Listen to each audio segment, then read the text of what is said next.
Bonjour à tous. Exceptionnellement, on va pas parler de la Ligue 1. On va pas parler du Racing Club de Lens, comme on peut parler de temps en temps. On va pas parler de l'Olympique de Marseille, de ce qui se passe autour et des turbulences que l'OM est en train de subir depuis plusieurs semaines. Mais on va parler de quelque chose qui s'est passé il y a 2-3 semaines de ça et qu'on n'a pas parlé, que je vous en ai informé sur l'onglet communauté. Je vous ai mis des informations concernant cette affaire et concernant cet incident qui s'est passé lors d'un match de Ligue des Champions, mais on n'en a pas parlé en profondeur.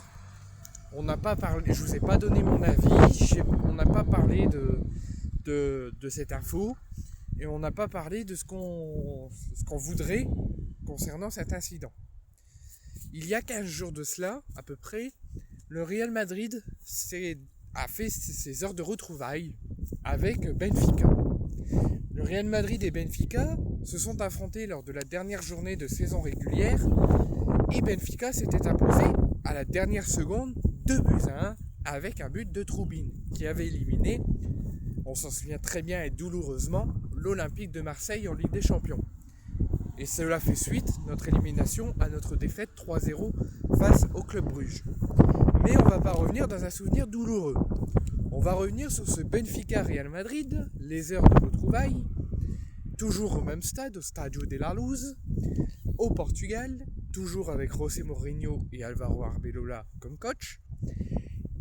Et le Real Madrid a pris sa revanche. Ils se sont imposés face à Benfica. Mais c'est pas le sportif qu'on va parler. On va parler malheureusement de l'extra-sportif. François Le Texier, le pire arbitre de France avec Clément Turpin, a déclenché quelque chose que je qualifierais d'héroïque et que je qualifierais d'exécrable. Pourquoi d'héroïque ?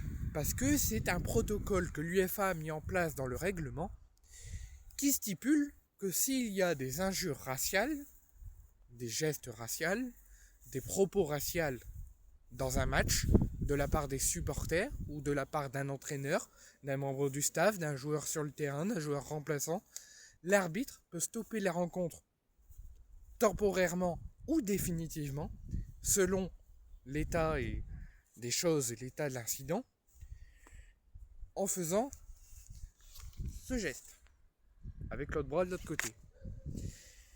Pour déclencher le protocole du règlement, le protocole antiracial, qui stipule que si un joueur, un membre du staff ou un supporter fait des injures ou des propos raciaux, le match est arrêté temporairement ou définitivement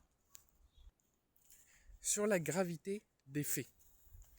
Vinicius, qui est malheureusement la problématique du moment en Espagne, est victime de façon assez souvent d'injures raciales ou de comportements raciaux ou de gestes raciaux, il est souvent la cible des racistes.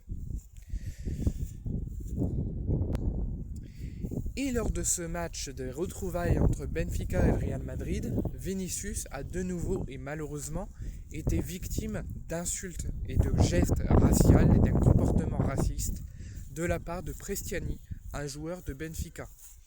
Le joueur de Benfica a mentionné publiquement, a réagi publiquement qu'il n'était pas raciste, qu'il n'avait pas fait de gestes raciaux, de comportement racial, et que tout ceci était faux et qu'il niait en bloc. Les joueurs de Benfica, ça a un peu chauffé sur le terrain, ont pris sa défense lors de la rencontre, et ont pris sa défense les heures et les jours qui ont suivi ces suppositions de racistes et ces incidents. L'UEFA a enquêté, mais n'a pas fini d'enquêter, mais a souhaité rendre une première décision en attendant que l'enquête était en cours. Et Prestiani sera suspendu pour le match retour à Bernabéu entre le Real Madrid et Benfica. Vinicius a poussé ses joueurs à revenir sur le terrain. Il était prêt à ne pas revenir et son équipe était prêt à l'accompagner à ne pas revenir et à ne pas disputer la suite de la rencontre. Mais Vinicius a dit pour le bien du Real, on reprend. Ça, c'était à la suite de ces incidents. Donc, L'UEFA a rendu sa décision concernant cette affaire, mais l'enquête est toujours en cours. Prestiani manquera le match retour à Bernabéu. Et je pense que c'est une décision héroïque et très très bien et que je valide totalement de la part de l'UEFA. Pourquoi ? Parce que tout simplement, que ça soit dans le monde, dans la société, dans le monde du football, le racisme n'a pas sa place. Que ça soit des gestes, des comportements, des agressions, peu importe, le racisme n'a pas sa place dans le monde, dans la société, ou dans le football, ou dans le sport. Peu importe, le racisme doit être condamné et est intolérable, est inacceptable et aurait dû jamais voir le jour. Moi, ce que j'avais peur, c'est que Prestiani joue le match retour. Kylian Mbappé l'a dit, il ne doit pas se présenter à Bernabéu, il ne doit pas être présent, il ne doit pas jouer, sinon ça veut dire qu'on accepte le racisme. L'UEFA a pris sa décision et Prestiani manquera le match retour. Et j'espère qu'il prendra personnellement beaucoup de matchs de suspension pour ses comportements raciaux.